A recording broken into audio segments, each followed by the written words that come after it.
Good morning and जय हिंद बच्चों। बच्चों आज हम लोग त्रिभुज पढ़ने जा रहे हैं, ट्रायंगल। कुछ कॉमन कॉन्सेप्ट्स हैं और कॉमन फॉर्मूलाज हैं जो कि हम लोग आज जानेंगे। और ये बच्चों देखिए, नवोदय विद्यालय प्रवेश परीक्षा या विद्या ज्ञान या सैनिक स्कूल, कोई भी आप प्रवेश परीक्षा देने जाते हैं तो इस पार्ट से, क्षेत्रमिति से कोई ना कोई क्वेश्चंस आते ही आते हैं बच्चों। ठीक है, तो आइए आज हम समझें। सबसे पहला है हमारा जो त्रिभुज मैं बताने जा रहा हूँ। त्रिभुज आपको पता है त्रिभुज या ट्रायंगल। ट्रायंगल से हुआ मतलब जिसमें तीन एंगल बन रहे हों। ठीक है, और सम, यहाँ पे देखिए समबाहु त्रिभुज हो गया जिसकी तीन भुजा हों। तो तीन भुजा है ये, एक दो तीन। ठीक है, अब यहाँ दिया है समबाहु। ये मान लीजिए तीन बाहें हैं, ये सम है यानी कि बराबर हैं। इक्वी मतलब आपको पता ही है, इक्वल उससे इक्वी बना है बच्चों। तो आसानी से आप समझ जाएंगे इन टर्म से, आपको अलग से याद करने की आवश्यकता नहीं पड़ेगी कि ये समबाहु त्रिभुज या इक्विलेटरल ट्रायंगल है क्या। ठीक है, तो समबाहु मतलब जिसकी भुजा बराबर हो, तो हमने भुजाओं को बराबर कर दिया। ठीक है, तो अगर मान लीजिए यहाँ पे एक अभी आप निशान लगाते हैं तो तीनों में एक निशान, या तीन लगाते हैं तो तीनों में तीन होने चाहिए। ये दर्शाता है कि तीनों भुजाएं जो हैं वो सेम हैं, बराबर हैं बच्चों। ठीक है, इक्वल हैं।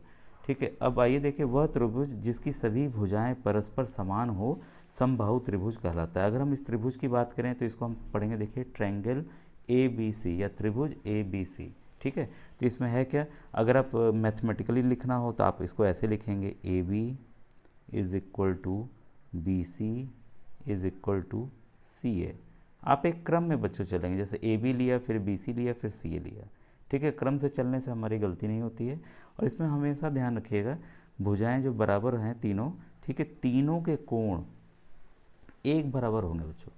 आपको पता है कि त्रिभुज के कोणों का जो योग है वो हमेशा 180 डिग्री होता है।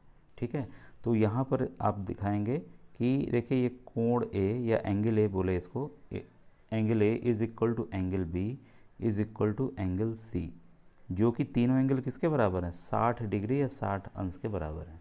अगर आप तीनों को प्लस कर लेंगे तो 180 डिग्री आ जा रहा है। ठीक है, तो ये काफ़ी आसान था, यहाँ तक आपको क्लियर हुआ होगा। अब देखिए इसका एक बताने जा रहा हूँ, इसका अगर आपको क्षेत्रफल निकालना हो या परिमाप निकालना हो तो कैसे निकालेंगे। परिमाप यानी कि पेरीमीटर। ठीक है, आपको पता है परिमाप क्या होता है, चारों तरफ हम घूम जाएं, जितना दूरी तय होती है उसी को परिमाप कहते हैं। तो परिमाप क्या है यहाँ पर देखिए, क्योंकि तीनों भुजाएं बराबर हैं।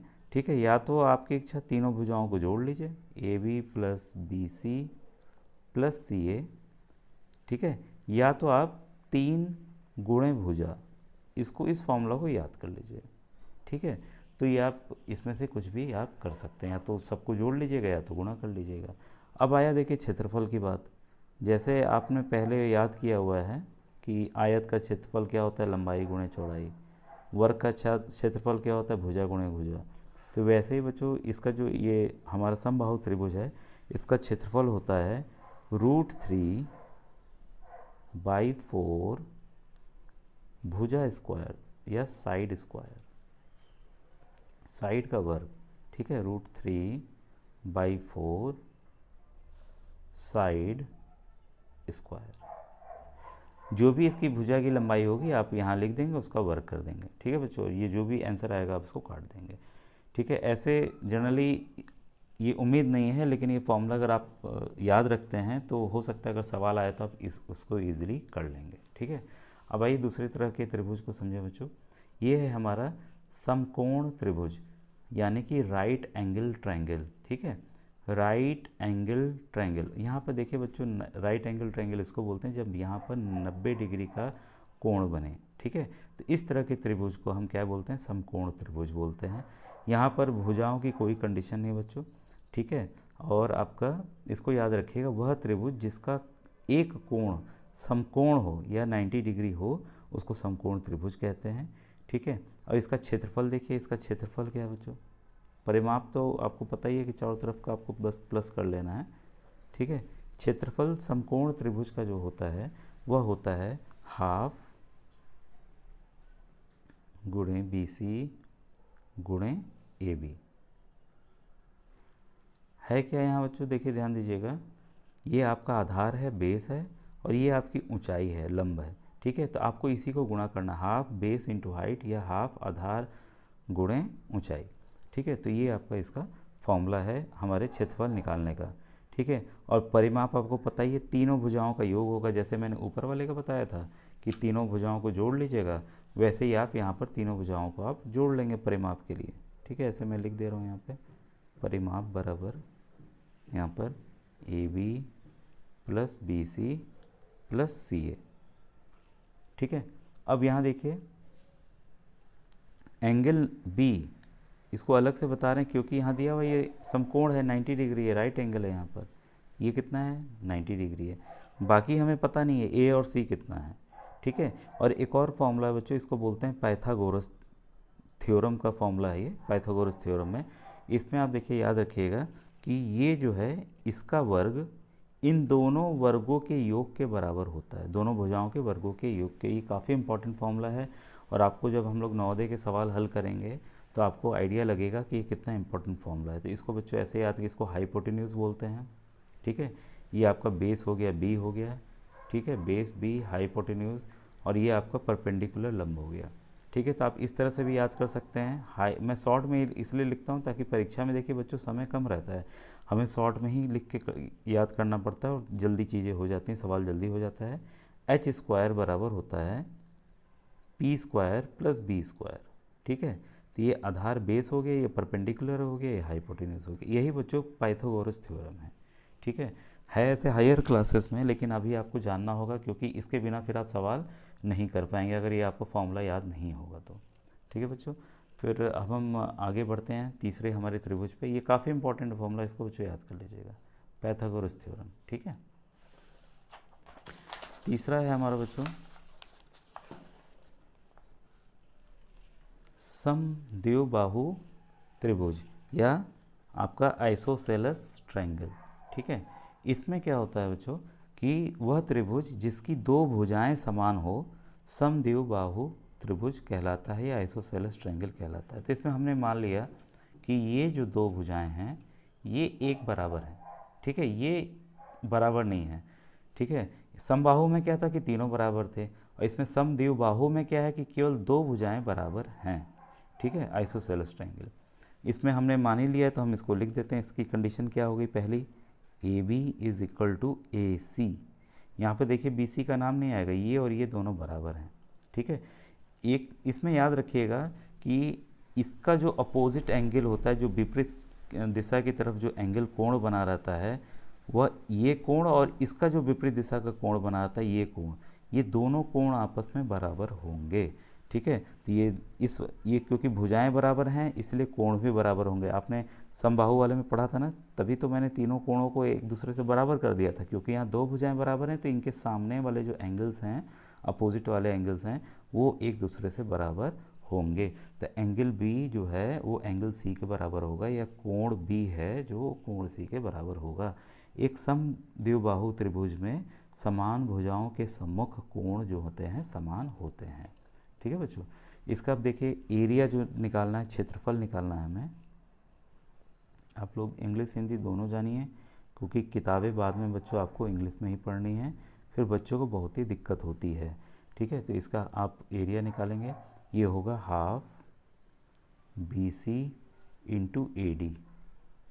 अब ये देखिए ए डी कहाँ से आया, अगर हम एक सीधा यहाँ पर लंब डालते हैं, ये ऊंचाई लेते हैं, 90 डिग्री कोण यहाँ बनाता है बच्चों, कि हमें बस इसकी ऊंचाई जानने वाले, कोई भी चीज़ बना हुआ है तो यहाँ से यहाँ तक की हाइट कितनी है, दूरी कितनी है, सबसे नज़दीक वाली दूरी कैसे होगी, यहाँ जब 90 डिग्री का कोण बनेगा। हमेशा याद रखिएगा बच्चों, कभी भी नज़दीक दूरी की बात आए तो आप 90 डिग्री का कोण लेके चलेंगे, वही हमेशा सीधी रेखा होती है। तो यहाँ पे देखिए बेस या आधार आपका BC हो गया। ठीक है, AD हमेशा ऊंचाई के लिए लिया जाता है, ये AD हो गया। ठीक है, तो इसका आपका क्षेत्रफल हो गया। अब परिमाप या पेरीमीटर बच्चों उसी की तरह है, हमें सभी भुजाओं को क्या कर लेना है, योग कर लेना है, AB plus BC plus CA। ठीक है, ये हो गया बच्चों। इसमें अब देखिए एक और हम आगे बढ़ रहे हैं, जो आखिरी ट्रायंगल है आज का जो हम लोग जानने जा रहे हैं वो है विषम बाहु त्रिभुज या स्केलिन ट्रायंगल।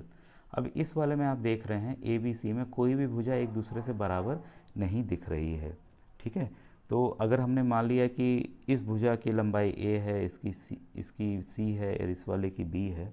ठीक है, तो इसका जो आपका अर्ध परिमिति जो आपका हाफ पेरीमीटर उसका होगा, इसको पहले हम जान लें, फिर एक फॉर्मूला पे हम लोग जा रहे हैं इसके क्षेत्रफल के। इसको छोटे एस से बच्चों डिनोट करते हैं, स्मॉल एस, ठीक है। स्मॉल एस इसको याद रखिएगा, बराबर होता है हाफ तीनों भुजाओं का योग, ठीक है। तो a plus B plus C by 2, जो भी इनकी भुजाओं की लंबाई होगी, आप उसको अगर 2 से भाग दे देंगे तो ये अर्ध परिमिति निकल जाएगा, मतलब कि हाफ पेरीमीटर निकल जाएगा, क्योंकि देखिए भुजाओं के योग का आधा ही तो ले रहे हैं, ठीक है। अब देखिए आ गया इसका क्षेत्रफल। इस अगर हमारे पास विषम बाहु त्रिभुज है तो उसका आखिर क्षेत्रफल या एरिया होगा कितना, ठीक है। उसका एकदम अलग फॉर्मूला है बच्चों, इसको ध्यान दीजिएगा, s गुणे एस माइनस ए, फिर ब्रैकेट लेंगे गुणे एस माइनस बी। ये ध्यान दीजिएगा बच्चों, कोई चिन्ह नहीं है तो जो भी इसका मान आएगा ये इसके मान से गुणा होगा, ठीक है। और ये है एस माइनस सी। देखिए उम्मीद नहीं है, लेकिन पढ़ने में कोई बुराई नहीं है, पढ़ी हुई चीज़ हमेशा काम आती है। ये थोड़ा सा टफर साइड है, ठीक है, लेकिन आप जब त्रिभुज का सीख रहे हैं, बस यही एक आखिरी त्रिभुज बचा था जिसका कि थोड़ा सा कठिन फॉर्मूला है बच्चों। तो ये आपका क्षेत्रफल निकल जाएगा, बस ये वर्ग में हो जाएगा, जो भी वैल्यू आएगी आप इसका वर्गमूल निकाल लेंगे तो आपका उत्तर आ जाएगा, ठीक है बच्चों। अब देखिए इसका जो क्षेत्रफल आप कैसे लेंगे, उसी पहले जैसा मैंने बताया था, क्षेत्रफल का ये तो एक फॉर्मूला है ही है त्रिभुज का क्षेत्रफल। इसका एक और फॉर्मूला है जो हमने पहले भी देखा हुआ है, क्षेत्रफल बराबर होता है हाफ आधार गुणे ऊंचाई, ठीक है, हाफ आधार गुणे ऊंचाई। अगर इसको इंग्लिश में जानना चाहेंगे बच्चों तो ये हो जाएगा हाफ बेस इनटू हाइट, इसकी ऊंचाई, ठीक है। अब यहाँ देखिए बेस हमें दिख ही रहा है BC। हाइट के लिए क्या करेंगे, आप एक यहाँ पर ऐसे परपेंडिकुलर लंब खींच देंगे तो यह 90 डिग्री बनेगा। अब हमने इसको मान लिया D, ठीक है, तो इसका फॉर्मूला क्या हो जाएगा बच्चों, हाफ BC इंटू AD, ठीक है। तो इस तरह से इसकी हम ऊंचाई के निकाल के इसका हम लोग क्षेत्रफल इस फॉर्मूले से भी और इस फॉर्मूले से भी निकाल सकते हैं, जो भी आपके पास उपलब्ध हो डाटा हो। मान लीजिए कि इन्होंने विषम बाहु त्रिभुज दे दिया और इन्होंने आधार भी दे दिया, लंब भी दे दिया, तब आपको इस फॉर्मूले की ज़रूरत ही नहीं है, क्योंकि आपको और बाकी भुजाएं आपको पता नहीं है, ठीक है, तब आप ये फॉर्मूला लगाएंगे। अगर आपको तीनों भुजाएं पता है उसकी लंबाई, ठीक है, तब आप क्या करेंगे, ये वाला फॉर्मूला लगाएंगे बच्चों, ठीक है। मुझे उम्मीद है ये वीडियो आपको समझ में आ गया होगा। Thank you very much.